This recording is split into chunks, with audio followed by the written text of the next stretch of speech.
I'm Ingrid, 26 years old, and for many years my parents told every employer in town that I was a thief. For 2 years I couldn't get hired anywhere in my town, not because I lacked qualifications. I graduated with a 3.9 GPA in accounting. I had glowing recommendations from professors, but none of that mattered, because my parents told every employer in town that I was a thief. My father said, "Maybe now you'll learn to respect us." He thought he'd broken me. He thought 2 years of rejection, 2 years of watching me scrub hotel toilets while he laughed, would bring me crawling back. He didn't know about the envelope. He didn't know what my grandmother had done 15 years ago, or why the CEO of Mercer Holdings was waiting for me. Before I continue, if you find this story worth hearing, please take a moment to like and subscribe, but only if you genuinely connect with what I'm sharing. And drop a comment telling me where you're watching from and what time it is there. I'd love to know. Now, let me take you back 2 years, to the day I discovered what my own parents had done to me. The Thornton family looked perfect from the outside. My father, Gerald Thornton, owned the largest construction company in our county. Our two-story colonial sat on 3 acres, with a garage that held his Mercedes, my mother's Lexus, and my brother Marcus's BMW, a graduation gift for finishing business school. My mother, Diane, played the role of the devoted wife. Wedgwood china for Sunday dinners, fresh flowers from the farmer's market every week, a smile that never cracked in public, and Marcus, 4 years older, the golden child, the heir apparent. He'd been groomed to take over Dad's company since he could hold a hammer. Everything he touched turned to opportunity. Everything I touched was questioned. Growing up, I learned early that daughters had a different place in the Thornton household.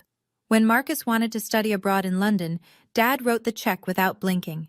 When I asked about the same program 2 years later, he laughed. "What for? You'll get married eventually. Save me the money." I went to the state university 40 minutes away, lived at home, commuted. At family dinners, the conversation always orbited around Marcus, his projects, his promotions, his future. I sat at the end of the table, passing dishes and clearing plates, while Dad carved the roast and dispensed wisdom to his son. "A man builds his legacy through his work," Dad would say, pointing his fork at Marcus. "Remember that." He never pointed that fork at me. When I was 16, I overheard him telling my mother something I've never forgotten. They were in the kitchen, voices low, and I'd paused outside the door. "Daughters don't need to achieve," he said. "They need to learn how to keep a home. Ingrid will marry well. That's her job." I stood there in the hallway, frozen. That was the first time I understood. In my father's eyes, I wasn't a person with dreams. I was an asset to be managed. The summer before college, my parents gave me a credit card. "For necessities," Mom said, sliding the slim plastic across the kitchen table. "Books, supplies, whatever you need for school." Dad nodded from behind his newspaper. "Don't go crazy. But you're covered." I was 18, eager to prove I could be responsible. I used the card exactly as intended: textbooks for my accounting courses, a second-hand laptop from the campus tech sale, notebooks, calculators. Nothing frivolous. The total over 3 months came to $1,200. When the statement arrived, Dad exploded. I remember the dining room, the chandelier above us, the way Mom's face went pale as Dad slammed the paper on the table. $1,200? He was standing now, veins visible in his neck. "Who gave you permission to spend this much?" "You did," I said, my voice smaller than I wanted it to be. "You said it was for school supplies." "I said necessities, not a shopping spree." "Gerald," Mom murmured. "The books were expensive this semester." "Stay out of this, Diane." He turned back to me, eyes cold. "You'll pay back every cent, every single cent, or you can find somewhere else to live." I worked 2 part-time jobs for 8 months, campus library and weekend shifts at a coffee shop. I paid back every dollar, kept every receipt, documented every payment. The debt wasn't the only cost. Working 25 hours a week meant I couldn't take full course loads. I had to stretch my degree over 6 years instead of 4. 2 extra years of tuition Dad refused to help with, 2 extra years of commuting from home, 2 extra years of being reminded I was a burden. I thought it was over. I thought he'd forget, but my father had a long memory, and he knew how to weaponize it. Mom found me crying in my room that night. She sat on the edge of my bed, stroked my hair, and said, "Your father just wants to teach you the value of money. He loves you. Don't be angry." I wanted to believe her. That was my mistake. The only person who ever made me feel like I mattered was my grandmother. Margaret Hayes wasn't soft. She'd built a chain of furniture stores from nothing, started with a single showroom in 1972, expanded to 11 locations across the state, then sold the whole operation when she turned 65 and retired with enough money to never worry again. She was sharp, practical, and she saw things other people missed, including what was happening in her daughter's marriage. I spent summers with Grandma Margaret when I was young. Her house smelled like lavender and old books. She taught me to read financial statements before I was 12, showed me how compound interest worked using her own investment portfolios. "Knowledge is freedom, Ingrid," she'd say, tapping her temple. "No one can take what's in here." She watched my father carefully during family gatherings. I noticed the way her eyes narrowed when he dismissed my opinions, the way her jaw tightened when Marcus got praised and I got ignored. One afternoon, I was 15, we were sitting on her porch watching the sunset over her garden. Out of nowhere, she took my hand.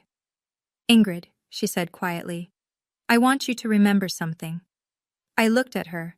Her eyes were serious in a way I hadn't seen before. "I've already prepared for your future. When the time comes, you'll know." "Prepared what, Grandma?"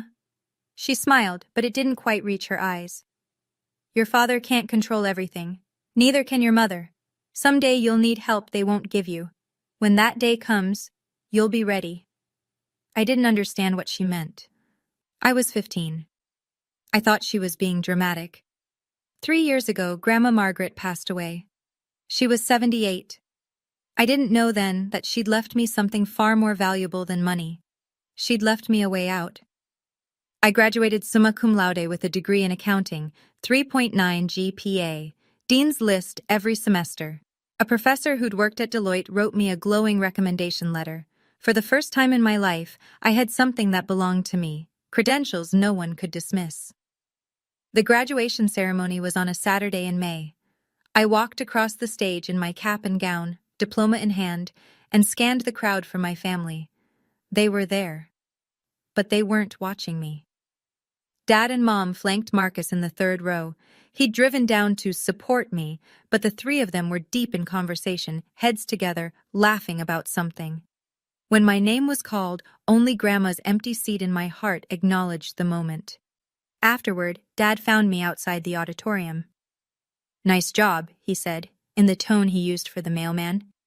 "Listen, I've got a proposition. Come work at the company. We need someone to handle the books." My heart lifted for a second. Maybe he finally saw my value. "The position is unpaid for the first year," he continued. "Consider it an apprenticeship. You'll live at home, help your mother, learn the business. In a few years, when Marcus takes over, you'll be useful." Unpaid, living at home. Useful to my brother. I took a breath. "I appreciate the offer, Dad, but I'd like to try finding work on my own first. Get some outside experience." His face didn't change, but something behind his eyes went cold. "Fine," he said softly. "Try it your way." He turned and walked back to the car, where Mom and Marcus were waiting. None of them looked back. I stood alone in the parking lot, still holding my diploma, and told myself I'd made the right choice. I had no idea that his silence was a declaration of war. The rejection letters started coming within weeks. First, the accounting firm downtown, Miller and Associates. I'd interviewed beautifully. The hiring manager had smiled, shaken my hand, said they'd be in touch soon. 2 days later, "We've decided to go with another candidate." I applied to the regional bank next. Same thing. Great interview, warm reception, then silence followed by a form email, then the insurance company, the property management firm, the medical billing office, the credit union, 15 applications, 15 interviews, 15 rejections. I started doubting myself. Maybe my resume wasn't strong enough. Maybe I'd said something wrong. Maybe I was overestimating my abilities.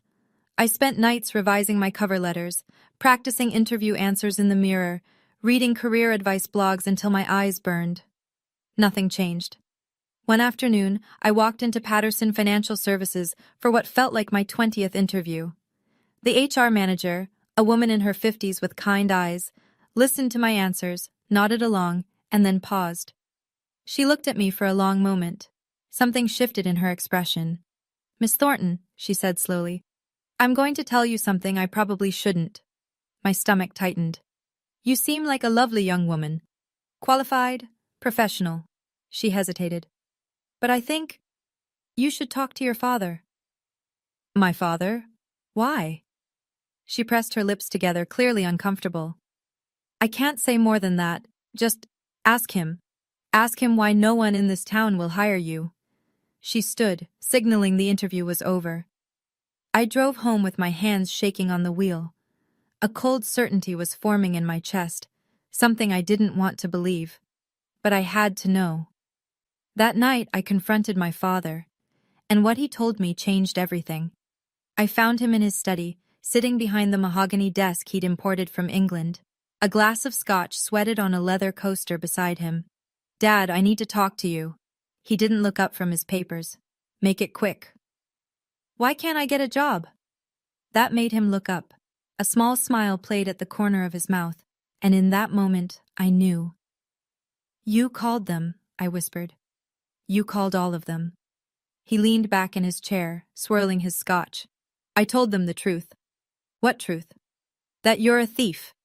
He said it casually, like he was discussing the weather. "That you stole $1,200 from your own family. That you can't be trusted with money."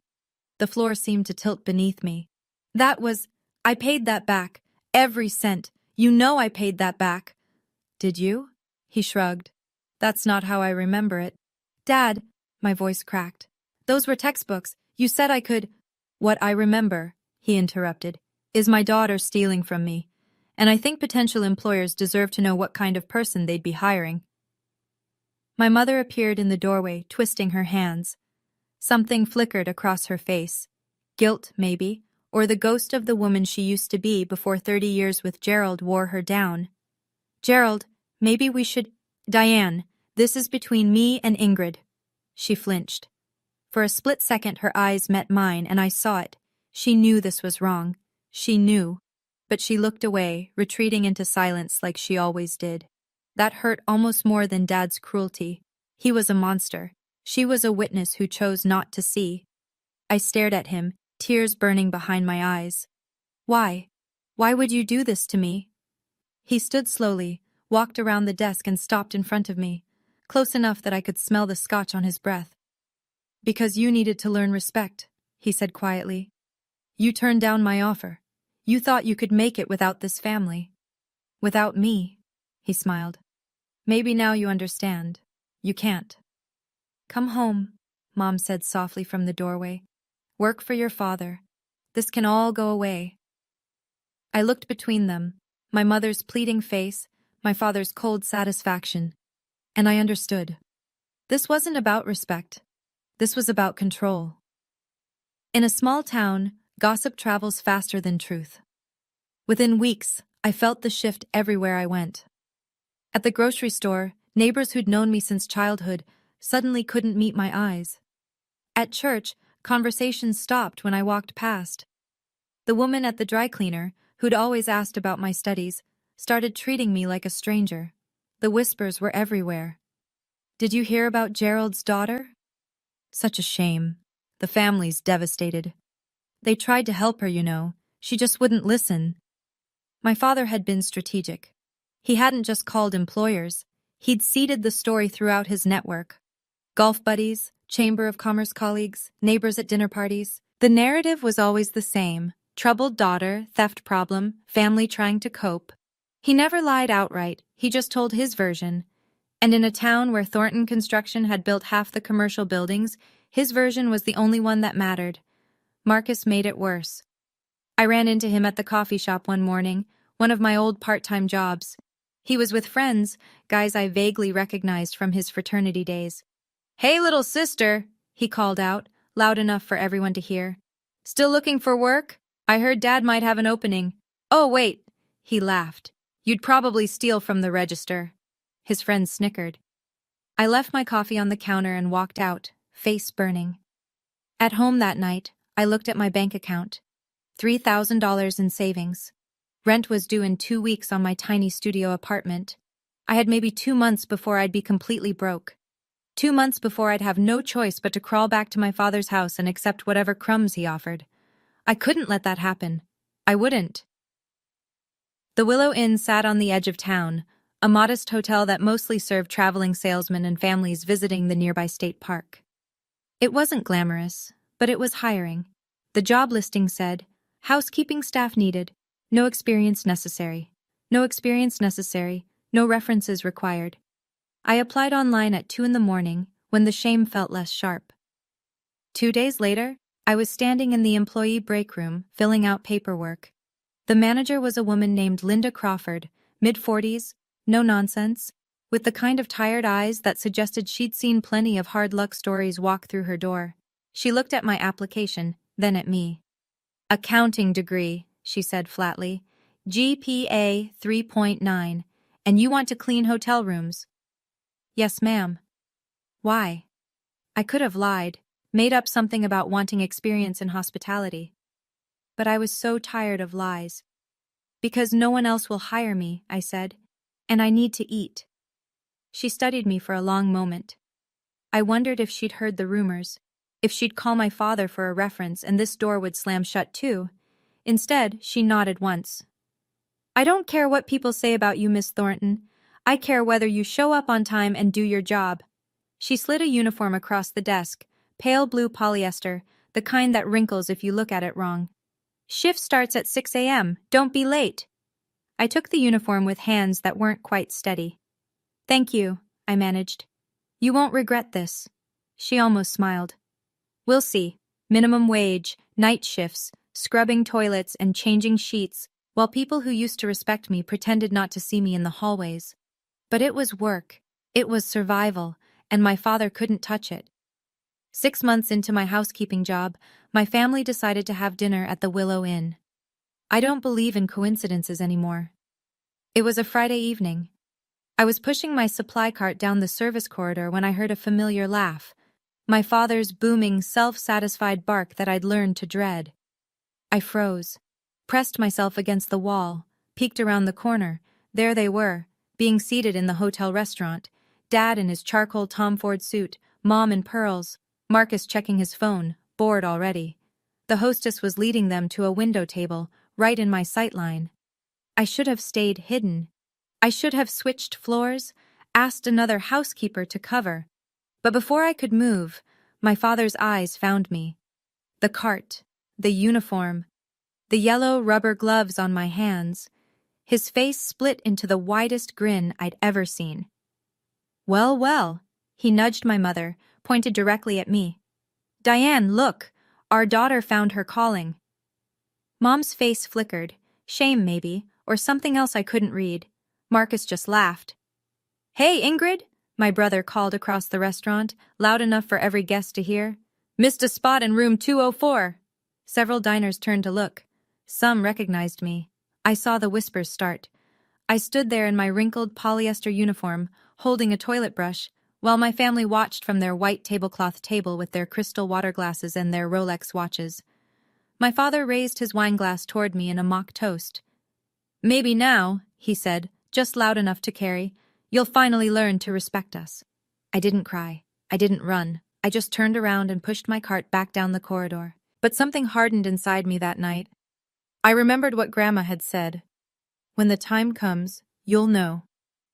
When, I wondered. When? 3 weeks after the restaurant incident, I was cleaning out a box of old things from my closet, trying to sell whatever I could to make rent, when I found my old phone.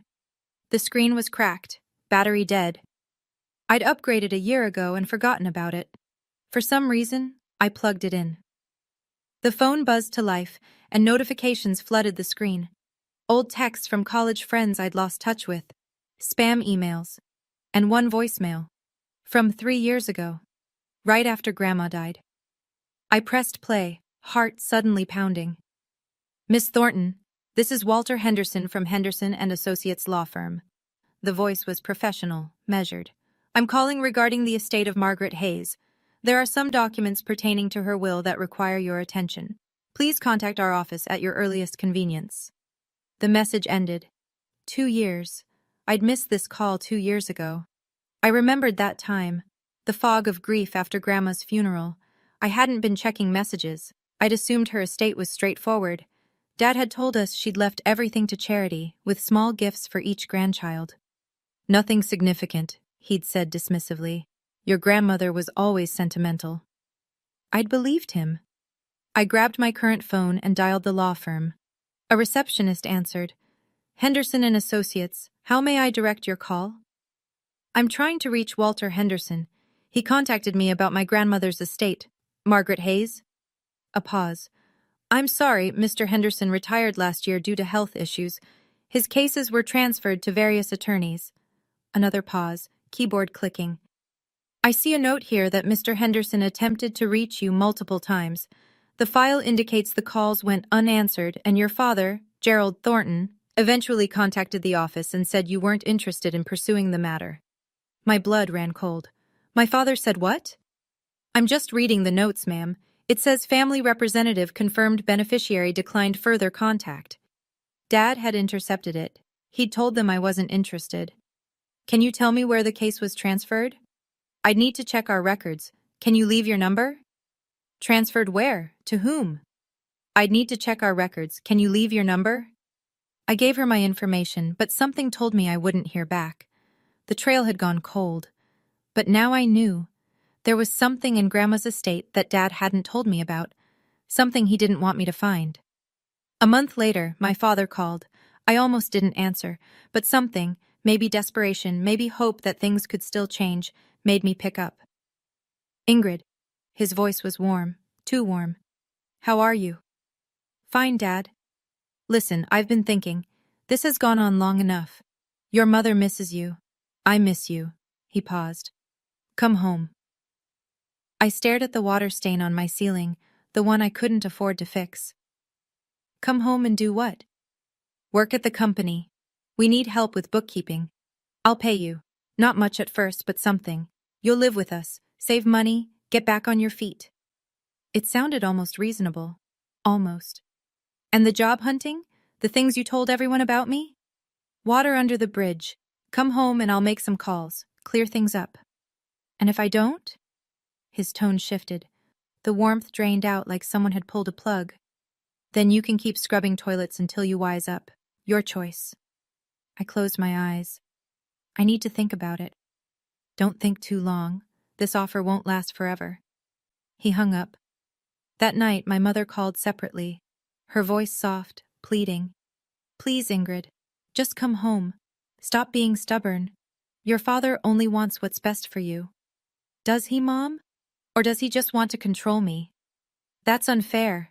He's your father. He loves you in his own way. His way is destroying my life. Silence. Then quietly, you're making this harder than it needs to be. I hung up without saying goodbye. Marcus texted an hour later. Just give up already, sis. You're embarrassing yourself and us. I didn't respond. Instead, I opened my laptop and started applying to jobs outside our town, far outside, places where the Thornton name meant nothing. I had to escape. 2 weeks later, I learned exactly what my father had planned for me. I was working the late shift at the Willow Inn, restocking supplies in the second-floor closet, when voices drifted from the restaurant below. The ventilation ducts carried sound in strange ways, a design flaw I'd learned to ignore. But then I heard my father's name, and then I heard mine. I crept closer to the vent, pressing my ear against the metal grate. Tell you, Richard, it's perfect timing. Dad's voice, jovial, confident. Your son's looking to settle down, my daughter needs stability. Merge the families, merge the businesses. Thornton Construction and Palmer Plumbing.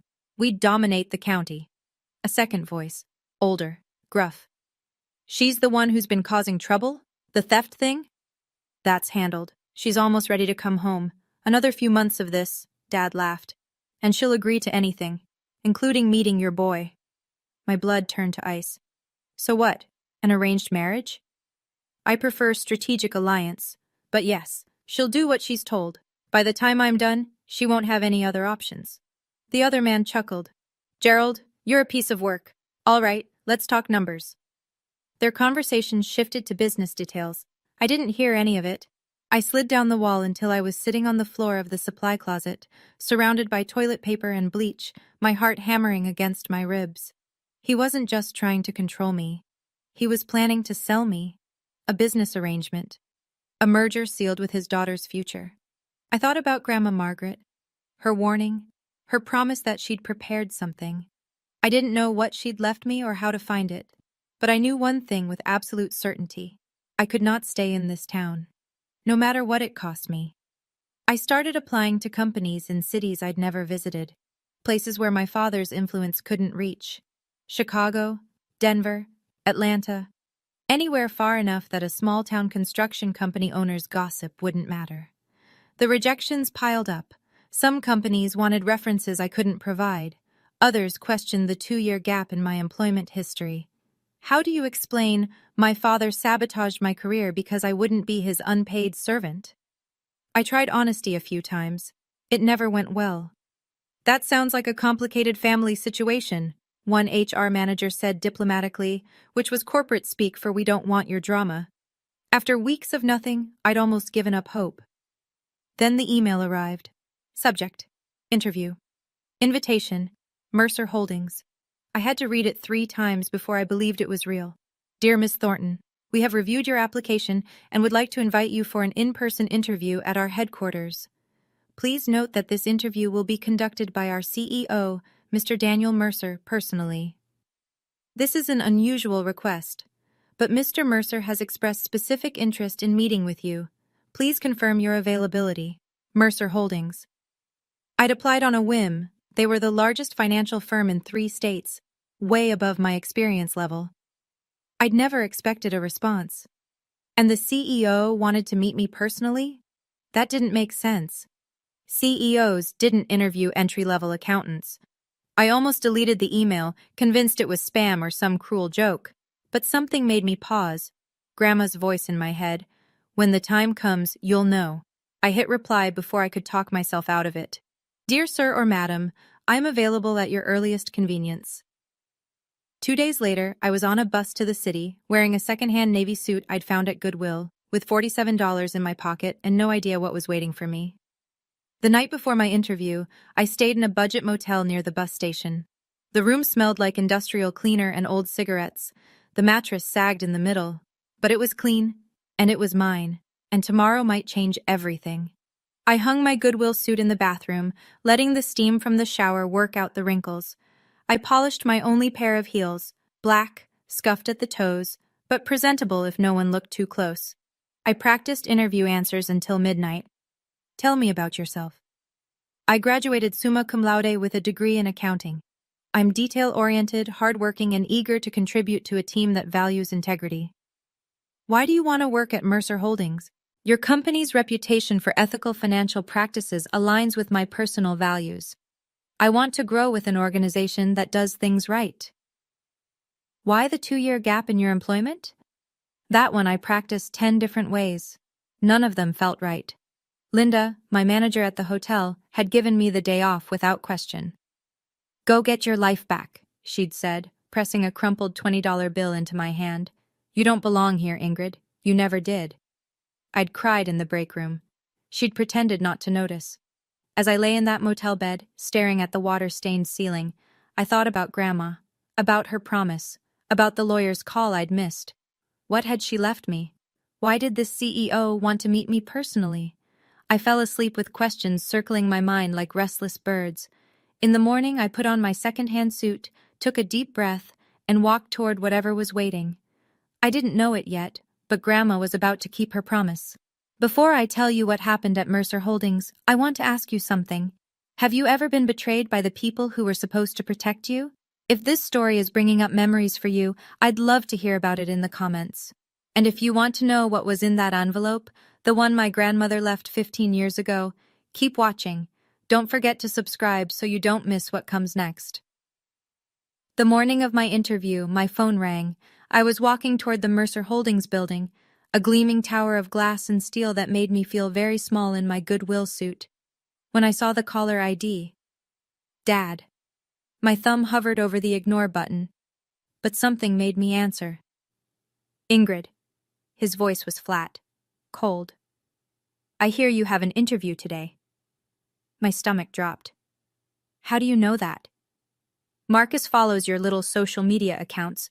Very careless of you, tagging your location at the bus station, buying a ticket to the city. He did some digging, figured out which companies you'd applied to. I'd made one post, one cautiously optimistic Instagram story about new beginnings. I hadn't mentioned Mercer Holdings by name, but I'd tagged the bus station. Marcus must have checked which financial firms were in that city, cross-referenced with job postings. Stupid. So stupid. It doesn't matter, Dad. This is none of your... I know people in finance, Ingrid. The industry is smaller than you think. He let that hang in the air. One phone call. That's all it takes. You wouldn't? Try me. Or better yet, come home now and stop this foolishness. Last chance. I was standing on the sidewalk, 50 feet from the building that might save my life, and my father was trying to burn it down from 300 miles away. My phone buzzed. A text from Marcus. You're done, sis. Dad already called them. Enjoy the bus ride home. My hands were shaking so badly I almost dropped the phone. I looked up at the Mercer Holdings tower. 26 floors of glass reflecting the morning sun. Maybe he'd already poisoned this well, too. Maybe I was walking into another rejection. Another door slammed in my face, but I'd come too far to turn back. I silenced my phone, straightened my second-hand suit, and walked through the front door. Whatever was waiting for me, I'd face it standing up. The lobby of Mercer Holdings was everything my life wasn't. Marble floors polished to a mirror shine, a 3-story atrium with modern art installations suspended from cables, men and women in designer suits crossing purposefully toward elevators, their heels clicking in sharp rhythms. I approached the reception desk, acutely aware of my scuffed shoes and second-hand blazer. Ingrid Thornton, I have an interview. The receptionist, blonde, immaculate, wearing a silk blouse that probably cost more than my monthly rent, typed something into her computer. Then she looked up with an expression I couldn't read. Yes, Miss Thornton, you're expected. A pause. Mr. Mercer will see you personally in his office, 26th floor. The CEO's office? That's correct. She handed me a visitor badge. Take the private elevator on your left. His assistant will meet you. I walked toward the elevator in a daze. This didn't make sense. CEOs didn't conduct entry-level interviews. There had to be a mistake. Or my father's call had worked, and this was some elaborate humiliation I couldn't see coming. The elevator rose silently, 26 floors in what felt like seconds. The doors opened onto a reception area that screamed money, original artwork on the walls, furniture that looked handcrafted, floor-to-ceiling windows with a view of the city that made my breath catch. An assistant in a charcoal dress approached. Miss Thornton, Mr. Mercer is waiting. She led me down a hallway lined with photographs, the history of the company, I guessed, and stopped at a heavy oak door. Go right in, she said, and something in her voice sounded almost kind. He's been expecting you for a long time. Expecting me? I pushed open the door, and everything I thought I knew about my life fell apart. Daniel Mercer was standing by the window when I entered. He was older than I expected, early 50s, silver at his temples, the kind of face that belonged on the cover of financial magazines. His suit was impeccable. His office was the size of my entire apartment, but what struck me most was his expression. He wasn't looking at me like a job candidate. He was looking at me like he'd been waiting for this moment for years. Miss Thornton. His voice was warm. Please, sit down. I sat in the leather chair across from his desk, my heart hammering. Mr. Mercer, I'm not sure why. He held up a hand. Before we begin, I need to give you something. He walked to a safe built into the wall, a vintage Mosler, polished brass, and entered a combination. This should explain everything. He pulled out a yellowed envelope. I couldn't move. The envelope was thick, sealed with wax that had aged to amber. On the front, in handwriting I would recognize anywhere, were the words, "Only to be opened when Margaret Hayes has passed away and her granddaughter Ingrid Thornton comes for an interview at Mercer Holdings." The date beneath it, 15 years ago. I was 11 when she wrote this. Your grandmother. Daniel said softly, placing it in my trembling hands, was the first person who ever believed in me. 20 years ago, I was nobody. A kid with a business plan and no money. Margaret Hayes wrote me a check for $200,000 when every bank in the state had said no. She made me promise one thing, he continued. She said, "Someday a young woman named Ingrid Thornton will need a job. She might apply to your company.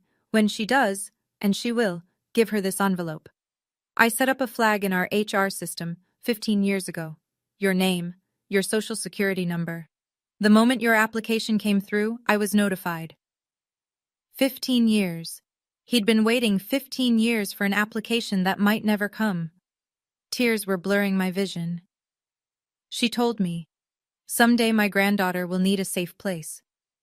When she comes to you, and she will, give her this." I didn't understand then. He paused. I understand now. "Grandma," I whispered, staring at the envelope. She'd known. 15 years ago she'd known. My hands wouldn't stop shaking as I broke the wax seal. Daniel stepped back, giving me space. The office was silent except for the soft rustle of old paper. Inside were 3 items. First, a letter, handwritten on cream-colored stationery, Grandma's elegant script flowing across the pages. Second, a certificate, official, notarized, bearing the Mercer Holdings logo and a date from 20 years ago. I scanned the text and felt the room tilt. Certificate of stock ownership, Ingrid Marie Thornton. Shares, 8% founding stake. Mercer Holdings, LLC.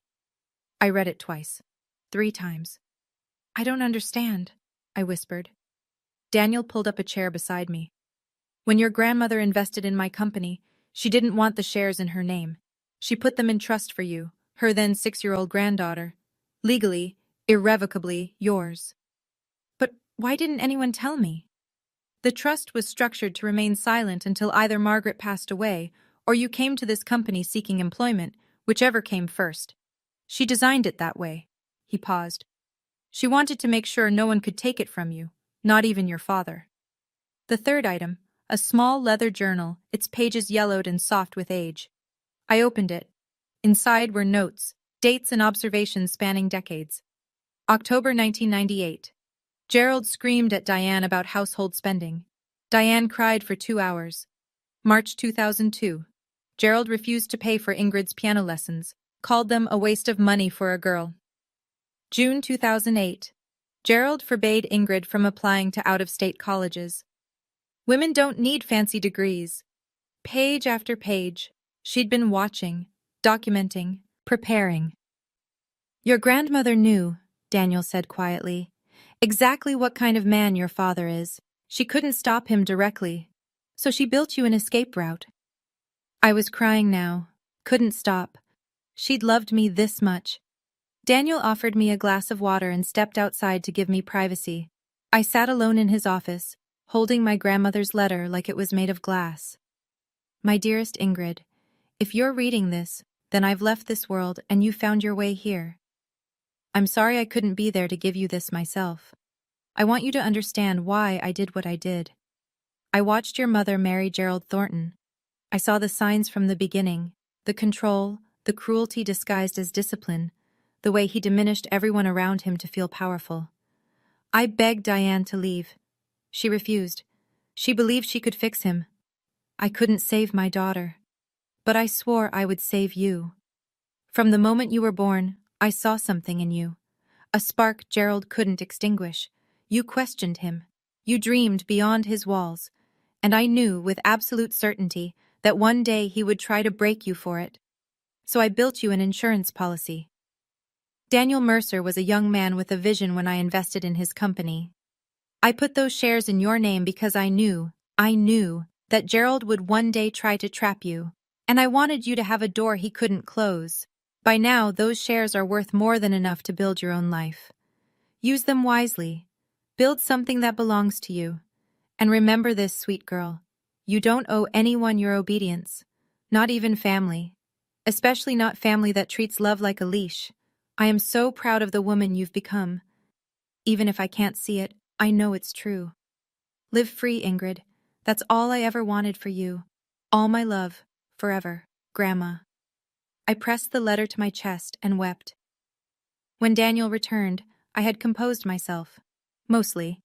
My eyes were red, my mascara was ruined, but something inside me felt lighter than it had in years. I have to tell you something, he said, settling back into his chair. Your father called me this morning. I went cold. What did he say? The same thing he's apparently told everyone, that you're a thief, that you stole from your family, that I shouldn't trust you. Daniel's expression remained neutral, but I saw something flash in his eyes. He was very confident, very persuasive. And you? I listened. He folded his hands. And then I looked at the journal your grandmother left, at her documentation of his behavior spanning 30 years. He met my gaze. And then I looked at the certificate that proves you own 8% of my company. I stared at him. Miss Thornton, Ingrid, your father just tried to slander a shareholder of Mercer Holdings, one of our founding stakeholders, in fact. A small smile crossed his face. I don't think he's accustomed to that kind of miscalculation. He doesn't know, I whispered, about the shares, about any of this. No, your grandmother was very specific about that. The trust was sealed. Your name doesn't appear in any public filings. It's held through a legal entity. There was no way for him to discover it. So when he called you, he was trying to sabotage someone who, on paper, is technically one of my bosses. Daniel leaned back. I have to admit, I've never experienced anything quite like it. I thought about my father, smugly confident that he'd destroyed my last chance, about Marcus's gloating text. They had no idea what was coming. For the first time in 2 years, I smiled. Daniel leaned forward. There's something I'd like to propose. I wiped my eyes, still clutching Grandma's letter. I'm listening. Next week, Mercer Holdings hosts its annual charity gala. It's our biggest event. Clients, investors, community leaders. He paused. Your father will be there. My stomach clenched. He's invited? He invited himself, actually. He's been trying to network his way into contracts with us for months. Seems to think his construction company would make a good partner. Daniel's tone was dry. I've been politely declining. So, what are you proposing? I'd like to introduce you at the gala as our new senior financial analyst, a position you're more than qualified for, and as a founding shareholder of the company. He watched my face carefully. Your father will be in the room when he learns who you really are. I was quiet for a long moment. Part of me wanted to say yes immediately, to picture Gerald's face when he realized his daughter, the one he'd tried to destroy, owned a piece of the company he'd been courting. But another part of me hesitated. I don't want revenge, I said slowly. I don't want to humiliate him just to see him suffer. That's not... I searched for the words. That's not who I want to be. Daniel nodded, unsurprised. Your grandmother said you'd say that. He smiled gently. This isn't about revenge, Ingrid. It's about truth. You've spent 2 years being called a thief, a failure, a disgrace. Your father controls that narrative because no one's challenged it. He stood, walked to the window. The gala isn't about hurting him. It's about standing in the light. Let people see who you really are, and let your father's lies collapse under their own weight. I thought about it, and then I said yes. Can you imagine what's going to happen at that gala? My father spent 2 years destroying my reputation, and he has no idea that my grandmother planned for this moment 15 years ago. If you're watching this and thinking of someone who needs to hear this story, someone stuck in a controlling family, someone who's been made to feel worthless, share this video with them, and comment Team Ingrid if you're still with me. I want to know who's here. The Grand Meridian Hotel looked like something from a movie. Crystal chandeliers dripped from 30-foot ceilings. A live jazz quartet played in the corner. Waiters in white gloves circulated with champagne and canapes. The guest list read like a who's who of regional business: executives, politicians, philanthropists, old money, and new. I watched from a private room upstairs, waiting for my cue. The PR team at Mercer Holdings had dressed me. Nothing ostentatious.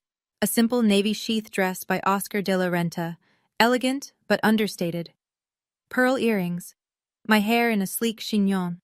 I looked professional, competent. I didn't look like someone who'd been scrubbing hotel toilets 3 days ago. Through the window, I spotted my family. Gerald entered first, chest puffed, surveying the room like he owned it. His charcoal Armani suit probably cost what I used to make in 3 months at the hotel. Mom trailed behind in Chanel, smiling her perfect smile. Marcus was checking his phone, looking bored. They didn't belong here, but they thought they did. I watched my father work the room, shaking hands, laughing too loud. He was trying to catch Daniel's eye, positioning himself strategically, the construction deal he'd been chasing. He had no idea that in 20 minutes, everything would change. Ready? Daniel's assistant appeared beside me. I took a deep breath, touched Grandma's letter in my clutch. Ready. Mr. Mercer will introduce you after his opening remarks. You'll enter through the side door. She paused, studying my face. For what it's worth, everyone in this company knows what your father did, what he tried to do, and we're glad you're here. My throat tightened. Thank you. She nodded and disappeared. I stood alone, watching the crowd below, counting the minutes until I could finally stand in the truth. I couldn't hear the conversation from my vantage point, but I could see it unfold. Gerald had cornered Daniel near the bar. My father was leaning in, all practiced charm, gesturing broadly. Daniel stood with his hands clasped, expression neutral, occasionally nodding. Then another executive joined them, a woman I recognized from the company website. Rachel something, Chief Operations Officer. She asked Gerald something. He beamed, puffed up even more. And then, I could read the body language even from upstairs. He started talking about his family, his son, the heir, the perfect Marcus. And then his face shifted, something darker. He was talking about someone else now. Me. I saw Rachel's expression change, polite interest turning to confusion. She glanced at Daniel. Daniel said something back. Gerald laughed, the hollow, confident laugh of a man who thought he was winning. He was telling them about his troubled daughter, the thief, the disappointment. Rachel looked uncomfortable. She excused herself, moving away quickly. But Gerald kept talking to Daniel, kept spinning his story, kept building the narrative he'd crafted so carefully over 2 years. My mother stood nearby, nodding along, the perfect supportive wife. Marcus was at the bar, flirting with someone's daughter, oblivious. This was my family. This was what they did. I felt the old shame rise in my chest, the familiar burn of being reduced, dismissed, defined by someone else's lies. But it was different now, because now I had something they didn't know about. Now I had the truth. Miss Thornton? The assistant was back. Mr. Mercer is beginning his remarks. You'll be introduced in 5 minutes. I smoothed my dress, touched Grandma's letter one more time. 5 minutes until Gerald Thornton learned who his daughter really was. Daniel took the microphone as the crowd gathered. Good evening, everyone. Thank you for joining Mercer Holdings' annual charity gala. I couldn't hear most of his speech through the door, just fragments about community, philanthropy, gratitude for partnerships built over 20 years. Then his voice shifted. Before we continue, I'd like to introduce someone special. Someone who represents the values this company was built on: integrity, perseverance, and the courage to stand alone when necessary. The assistant touched my arm. That's your cue. I stepped through the side door and into the ballroom. 200 faces turned toward me. I walked steadily, head high, toward the small stage where Daniel waited. My heels clicked against the marble floor. The navy dress caught the light from the chandeliers. I didn't look at my father. Not yet. But I felt the moment he saw me. A sharp intake of breath somewhere to my left. A muttered curse. The crash of a champagne flute shattering. That was Marcus. I kept walking. Ladies and gentlemen, Daniel continued, his voice warm and clear, please welcome Mercer Holdings' newest senior financial analyst and someone very dear to this company's history, Miss Ingrid Thornton. Polite applause rippled through the crowd. I reached the stage. Daniel shook my hand, leaning close to murmur, "You're doing great." I turned to face the audience. And finally, I let myself look at my father. Gerald stood frozen near the bar, face white, mouth open. My mother had grabbed his arm, her knuckles bloodless. Marcus was staring at the broken glass at his feet like he didn't understand how it got there. I smiled. Not vindictive, not cruel, just calm. Thank you, I said into the microphone. It's an honor to be here. And then my father started moving toward me, face twisted with rage. Ingrid! My father's voice cut through the murmur of the crowd. He pushed past a waiter, nearly knocking a tray of champagne to the floor. What the hell do you think you're doing here? The room went quiet. 200 people watched Gerald Thornton storm toward the stage, his face mottled with fury. Security, he barked, looking around wildly. Someone get security. This woman shouldn't be here. Daniel stepped forward, his voice calm but carrying. Mr. Thornton, I'd suggest you lower your voice. You don't understand, Gerald sputtered, pointing at me. She's a thief. I told you this morning. She stole from her own family. She's not qualified to... Not qualified? Daniel's eyebrow rose. Mr. Thornton, I'm well aware of Miss Thornton's qualifications. You can't possibly... I'm also aware that you've spent the past 2 years contacting every employer in your county to destroy your daughter's career. I'm aware that the theft you reference was $1,200 in textbooks that she paid back in full. Daniel's voice hardened slightly. And I'm aware that you've been trying to force your daughter into an arranged marriage to secure a business partnership. Gasps rippled through the crowd. Gerald's face went from red to white.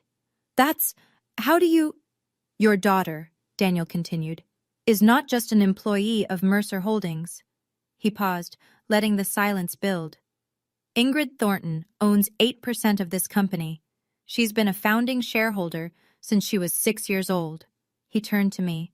Her grandmother, Margaret Hayes, invested in this company before anyone else believed in it, and she put those shares in Ingrid's name to protect her from people exactly like you. The room erupted in whispers. I looked at my father. His mouth opened, closed, opened again. No sound came out. My father found his voice. This is a scam, he shouted, looking around the room for allies. This is fraud. My mother-in-law was senile. These documents can't be... The documents have been verified by 3 independent attorneys, Daniel said calmly. Notarized, sealed, and filed with the state. There's no ambiguity, Mr. Thornton. I'll sue. Gerald was sweating now, his carefully constructed image crumbling. I'll sue this entire company for... For what? Daniel's voice was soft, but it carried. For honoring a legal investment made 20 years ago? My mother had pushed through the crowd to reach my father. Gerald! She hissed, tugging at his sleeve. Everyone is watching. Please! He shook her off violently. You! He pointed at me, finger trembling. You ungrateful little, after everything I did for you. I raised you. I fed you. And this is how you repay me? I said nothing. I destroyed your career because you needed to learn respect. His voice cracked. You needed to understand that family comes first, that daughters don't defy their fathers. The room was dead silent now, every eye on Gerald Thornton, every ear hearing exactly what kind of man he was. I made you clean toilets, he screamed. I made sure no one would hire you, and you know what? I'd do it again, because that's what happens when you disobey. That's what you deserve. Marcus stepped forward, face pale, trying to salvage what was left of the family's reputation. Dad, stop, we should go. This isn't the place. No! Gerald shoved him back so hard, Marcus stumbled into a waiter. I saw my brother's expression shift, from embarrassment to something darker. He'd spent his whole life being the golden child, the heir, the one who did everything right, and now he was watching his father self-destruct in front of every business contact he'd ever need. For the first time, Marcus looked at Dad the way I'd always seen him. She's nothing. She's always been nothing. Her grandmother was a meddling old fool, and her shares don't change what she is, a thief and a failure and a disgrace to this family. He was panting now, face purple, spittle at the corners of his mouth. No one was looking at me anymore. They were all looking at him. And they finally saw what I'd always known. The ballroom was silent. 200 people, executives, politicians, philanthropists, staring at my father as he stood there, heaving, having just screamed that I deserved to scrub toilets for daring to disobey him. I stepped forward to the microphone. I didn't come here tonight to humiliate anyone. My voice was steady. I didn't come here for revenge. Gerald glared at me, but he'd spent his ammunition. He had nothing left. I came here because I spent 2 years being called a thief, a failure, a disgrace. I was blacklisted from every job in my county. I was mocked for working the only job I could get. I was told that if I wanted to survive, I had to surrender my freedom to a man who saw me as property. I looked at my father, not with anger, not with hatred, just clarity. The $1,200 my father calls theft was money he gave me to buy textbooks. I paid back every cent. I have every receipt. I paused. But even if I hadn't, even if I'd made a mistake, does that justify 2 years of sabotage? Does that justify trying to arrange my marriage to seal a business deal? Murmurs in the crowd. My grandmother saw what I couldn't. She knew what kind of man my father was. She couldn't save my mother, but she found a way to save me. Not with magic, not with luck, with planning, with legal documents, with love that looked ahead. I turned back to Gerald. Dad, I don't hate you, but I'm done. I'm done seeking your approval. I'm done accepting your definition of my worth. My voice didn't waver. This is my boundary. I wish you well, but I will not let you control my life anymore. I stepped back from the microphone. The room erupted in applause. My family left the gala without another word. I watched them go. Dad storming toward the exit, face purple. Mom hurrying after him, head down. Marcus trailing behind, staring at his phone like he could disappear into it. No one stopped them. No one tried to make polite conversation. 200 people watched Gerald Thornton leave in silence. After they were gone, the room seemed to exhale. The jazz quartet started up again. Conversations resumed, quieter than before. Then something unexpected happened. A woman approached me, 50s, elegant, wearing a string of pearls that probably cost more than my old apartment. I recognized her from my job searches. HR director at Patterson Financial. The one who'd told me to talk to my father. Miss Thornton. Her voice was soft with shame. I owe you an apology. A significant one. It's all right. It's not. She pressed a business card into my hand. When you're ready, if you're ever ready, I'd like to discuss opportunities. Real ones, without your father's interference. She moved away before I could respond. Then another person approached. Then another. Business cards, handshakes, quiet apologies. I'm so sorry, I believed. If I'd known the truth, your grandmother would be so proud. Daniel appeared at my side, a glass of sparkling water in his hand. How are you holding up? I don't know, I admitted. I think I'm still processing. He smiled gently. The shares, by the way, at current valuation, they're worth approximately $2.4 million. You'll want to meet with our legal team, but it's yours. Free and clear. 2.4 million. I couldn't even comprehend that number. Also, Daniel added, your new office will be ready Monday, if you're still interested in the analyst position. I laughed, a slightly hysterical sound. Yes, I said, I'm interested. 1 month later, my life looked completely different. I had a corner office on the 14th floor of Mercer Holdings. Not the biggest office, I was still junior in experience, but it had a window with a view of the city skyline, and my nameplate was on the door. I had an apartment, small, but mine. A 1-bedroom in a building with a doorman and a gym I never used.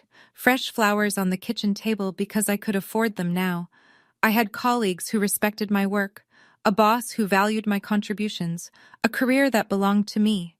The news about Gerald had spread through the business community like wildfire. 3 major contracts had been canceled within weeks of the gala. Partners who didn't want to associate with a man who'd publicly admitted to sabotaging his own daughter. His company was still standing, but smaller, diminished. Mom called once. Can you forgive us? She asked, voice small. Can we be a family again? I forgive you, Mom. And I meant it. The anger had faded into something quieter. But I'm not coming back. I can't live under those conditions again. She cried. I listened. When she hung up, I felt sad, but not guilty. Marcus texted an apology. Generic, probably drafted by a PR consultant. I responded with, thank you, and nothing else.